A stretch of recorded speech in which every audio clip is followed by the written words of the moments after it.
Hey guys, Marmalade here. What is up? Thank you for joining me on my channel update. I've been waiting for quite a while now to make this. I had to get all my plans in order, but my intent to get back on the PCT and continue what I started last year with my attempt to through hike last year. So here's the plan. I think I'll regress a little bit and say, if you followed me at all, you know that I originally was planning on hiking with our friend Lady Bruce, and we got our permits for June 20th from Kennedy Meadows. So if you followed me last year, I did 903 miles. I started from the Mexico border and went all the way to Kennedy Meadows, which is 702 miles, which is widely known as the desert section. Because of El Nino last year, we couldn't go. I was too early. It was May 16th. I couldn't go. The snow was insane. It was at a 200 percentile. So in looking at the trail, I decided to wait about 5 weeks and then fly up to Seattle. And my trail angels, Dave and Christy, were kind enough to put me up and drive me forever to get out there up to Hart's Pass and get going. So I decided to become a southbounder. Hiked the 30 miles up to the northern terminuses, which is where I would have originally finished, and started heading south. And if you know it all, I got a couple hundred miles in and had the trail collapse with me on it. Lucky to not get more severely hurt, but I had damaged my ankle very badly. Hiked another 75 miles to get out of there. Even went a little further after resting up, and I knew something was wrong. So got back to Seattle. Dave and Christy again put me up. Thank you so much again. Went to urgent care. My ankle was broken. Hike over. So I got 903 miles in last year. So my intent originally was to get, my permit was for June 20th at Canyon Meadows and really do the remaining 1,750 miles north and just go all the way up to where I got off trail at Stevens Pass in Washington. Then I got the opportunity with my new friend PT to go do the long trail in Vermont. And the way the timing worked out, I was going to get done right around June 20th, so it was going to be really tight to get back on trail on my permit date. And as it turned out, we got done on the 22nd, and I flew back on the 23rd, and that trail kicked my booty. And I had enough backpacking at that point. I mean, I felt like the 30 days on trail was like 6 months doing a whole through hike or something, but I needed mentally and physically to rest. So now I'm ready to go. And so in putting a lot of thought into this, I figured out a great way to get on trail, get a significant amount of miles in, and kind of fit in where I would have been, roughly, not exactly, but where I would have been if I'd left on the 20th from Canyon Meadows. So this is the plan. My plan right now is to get on the trail on July 24th. It's a Friday, and I'm getting on trail at Ashland, Oregon. Yes, Ashland, Oregon. My thinking was I will be a little ahead of where I would have been if I had left at Canyon Meadows on June 20th, quite a bit ahead, but I didn't want to go. The permits are very tight, and it's important to follow the guidelines in the Sierras. They only give out so many, and I didn't want to go into the Sierras 3 weeks late and potentially get in trouble. I want to follow the rules too. I don't want to have to look over my shoulder and wonder if I'm doing what's right or I'm going to get caught. And yeah, it's a significant fine if you are caught in there with a permit not going on your date or going the wrong direction, that kind of stuff. So I really want to go in the Sierras, and this is the year to do it. It's a low snow year, but my permit's not right, and I don't want to do it. So I have, my permit is from Canyon Meadows north all the way to the Canadian border. So what I'm going to do is get on the trail at Ashland, Oregon on the 24th. It's mile like 17 or 1718, something like that. And I'm going to, if you guys know anything about the trail, it's just across the California border. So I'm going to do almost all of Oregon and go northbound and do all of Oregon. It ends up being about, roughly about 429 miles or so to Cascade Locks. Then I'm going to also keep going about 20 miles, something like that, all the way up to Stevens Pass, which is where I got off trail when I got injured last year. So that'll then connect me from Ashland all the way up to the Canadian border, and from the Mexico border up to Kennedy Meadows. So all I have is, and what's kind of weird about this is it's basically, when I add last year's miles with this year's miles that I'll do, it's 1,650 miles. So I have almost to the mile 1,000 miles left. And I'll have one straight shot from the Canyon Meadows south all the way up to Ashland. So that's my plan, and I'm really excited about it. And I have a couple other things I want to tell you about too that's going to make this happen. So I want to give huge props to my friend Diana. She's been a friend, I think we originally met through my YouTube channel, and she lives in the Joshua Tree, Palm Springs area, which is from San Diego, a couple-hour drive. And wow, bugs are bad, but they're not biting like black flies in Vermont.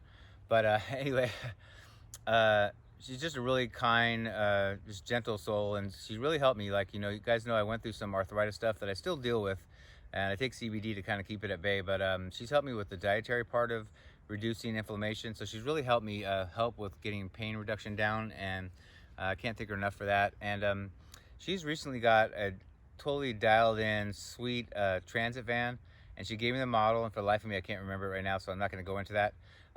But part of it, she was a backpacker when she was younger. Now she's getting back into it, and she wants to do road trips with her van. And she has a dog, Toby, also. So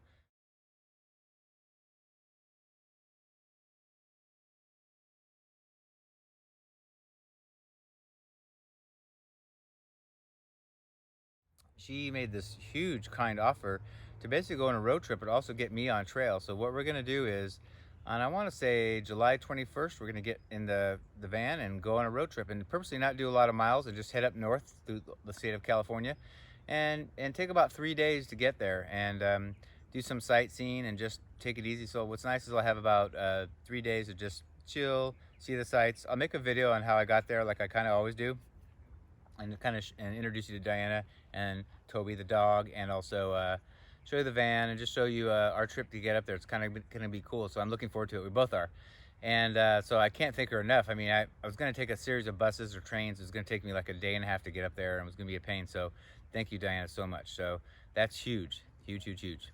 A couple last things. Got a new fresh hat, PCT hat, so I'm stoked. I haven't been wearing. I've been waiting for me to get on trail. Oh, and another weird kind of how things work dates wise and synchronicity. I looked at last year's old video of when I left Dave and Christy's house.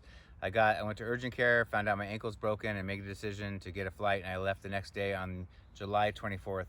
And so wouldn't you know it, that this year I'm getting back on trail on July 24th. So just kind of weird, that way how things work out. But a year later, I'm finally back on the PCT. As you guys know, if you follow me, I do live in San Diego near the PCT, so I get to go on it for days. But I mean, I'm actually going to be, I guess I'm a long ass section hiker. So I'm going to do a total of about 750 miles. And lastly, I'll tell you the timeline, what I think it's going to take. So I did the math roughly now. Just pretend I'm leaving August 1st on the trail. I want to finish in the second week of September. So I want to be on trail for 6 weeks to do that 750 miles. And when I did the math, and say I don't take any zeros or anything like that, I did the math, and it's 16 point something miles per day for 45 days to finish. I will probably take 1 0, and there's going to be a lot of Neros because I have, except for the food I'm going to start with on the first day, I have 9 resupplies. About 2/3 of those I'm going to mailboxes, and the other third I'll be just buying in town. So I've got my resupply planned out. But those take time to go in town. As you guys watch my long trail, I vlog, so I have to go in town for 4, 5, 6, 7 hours to recharge my Anchor battery so that I can recharge my phone and my Garmin and things like that. So those, when we do Neros, which is under 10 miles, I might have to do 7 or 8 miles into town, charge everything up, get a resupply, and then get out and even do a mile or two and get back on trail. So those are shorter days. So what I figured out mathematically was, and by the way, I want to finish in middle of September because the serious winter starts after the middle of September. It starts raining a lot and then snowing, and then you can't go at some point. So that's the reason why I want to finish middle of September. And because I'm starting on July 24th, that pad gives me like a week padding. So that'll kind of roughly account for my Neros and 1 0. I may do a 0 on Bend, but I'm not sure. So basically I'll have 7 weeks on trail to basically do about 6 weeks worth of hiking. So that's the plan. Super excited, I can't tell you. I've actually started watching a few different people's through hikes just in the Oregon and Washington section, and I can't wait. 100 miles in, I get to see Crater Lake, and I get to see Sisters and a lot of really beautiful parts. And I've done a lot of what I've been told by a lot of people who've done the whole trail. I've done a lot of the harder, steeper sections. So as some people know, Oregon's more cruisy. It's still got big mountains and stuff, but it's just not as steep and drastic as some of the sections I've already done. So I'm looking forward to that. That means I can get better miles in per day. So I really, really hope you come along for the journey. If you haven't followed me in the past, or maybe you jumped on board with me because you watched me on the long trail, I did vlog every single day last year on the trail till I got injured or got off. So go catch up and binge watch. I want to say I was on 70 something days. When I start vlogging, I'll just pick up where I left off. I think I'm going to be on day 72 or 73 hiking days. So I'll just start off with that. But if you haven't followed me, or you have watched before, but you want to kind of refresh your memory, watch the old ones. I think they're good. I think I'm a lot better now, and I've learned a lot, and I think they'll be more entertaining now, but I still think they turned out okay. And for some of you that are planning on through hiking in the future, they'd be good educationally just to see what's out there and I showed some of our zeros in the towns and how we resupply, things like that. So I thought it was pretty informative and fun. All right, guys, that's about it. I hope you come along for the journey. It's going to be epic. 6 to 7 weeks out there on the trail. I've been just hankering to get out there for a whole year, and getting off trail because of injury was really hard. It wasn't my choice, but I hope you come along. All right, that's it. Until we get on trail. See you then.